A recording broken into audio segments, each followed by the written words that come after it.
Здравствуйте, дорогие туркменистанцы.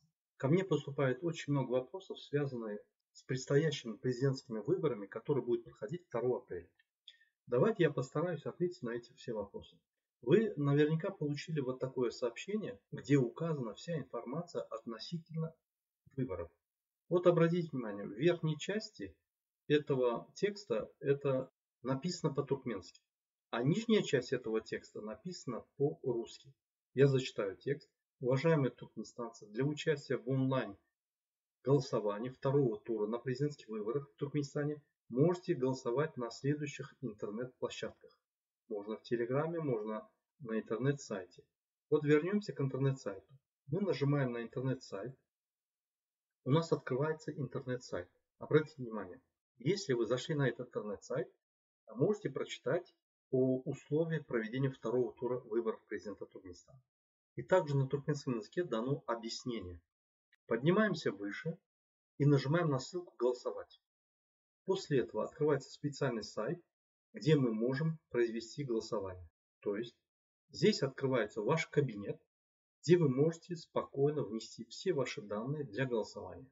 Обратите внимание, где поля, отмеченные вот этим вот красной звездочкой, это обязательно для заполнения. Возьмем первую линию. Обратите внимание, в первой строчке указано фамилия, имя, отчество. Вы должны указать фамилию, имя, отчество.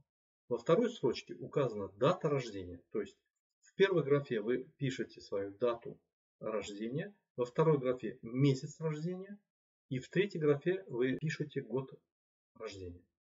Следующая линия, следующая строка это номер паспорта. Здесь вы должны указать номер вашего паспорта. После этого вы спускаетесь ниже, указываете дату выдачи паспорта, то есть ставите дату выдачи, месяц выдачи и после этого ставите год выдачи. Далее вы спускаетесь вниз, здесь написано место выдачи паспорта, то есть где вам выдали паспорт, допустим, Копетдагский трап города Ашхабада или город Ашхабад, Копетдагский трап, не принципиально.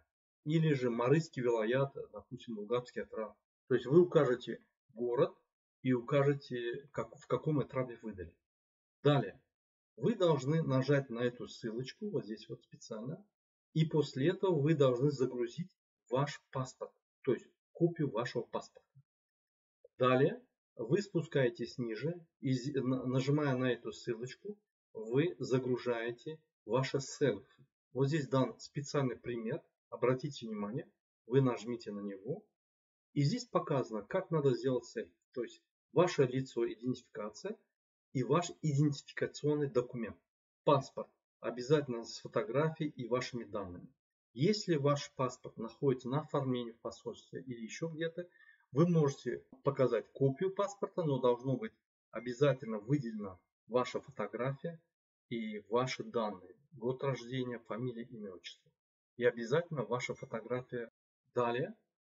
После этого примера, значит, вы загружаете это фото вот таким образом. То есть сразу откроется файл, вы загружаете и ставите. Далее надо указать контактный телефон, e-mail адрес контактный. Эти две графы не обязательно. После этого, как вы заполните, вы переходите вниз и нажимаете «Отправить». После отправки вы переходите на следующую страницу, где проходит голосование. Там будут два кандидата.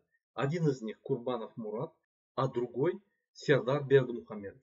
Ваша задача дать голос за кого-то из них. Как вы дадите голос, на этом ваше голосование закончилось. Для чего мы тщательно берем идентификацию каждого избирателя? Мы все эти данные берем для того, чтобы представить международным организациям и доказать, что за Сердара Бердымухамедова никто не голосовал. Или же голоса он получил реально столько-то. А за кандидата от демократической оппозиции проголосовало столько-то людей. То есть тем самым мы покажем все данные первого тура и второго тура, руководителей свободных государств, убедить международные организации, что все в Туркменистане сфальсифицировано, выборы сфальсифицированы. Отец просто сыну передал эту должность, то есть никаких выборов не было. Это нам позволит аннулировать эти выборы, поставить на санкции Бердымухамедова и его сына и его окружение и провести в Туркменистане заново достойные, свободные, открытые выборы. Это поможет всем нам защитить все права избирателей, которые голосовали. Поэтому голосуйте, участвуйте в выборах, выполните свой конституционный долг. Спасибо.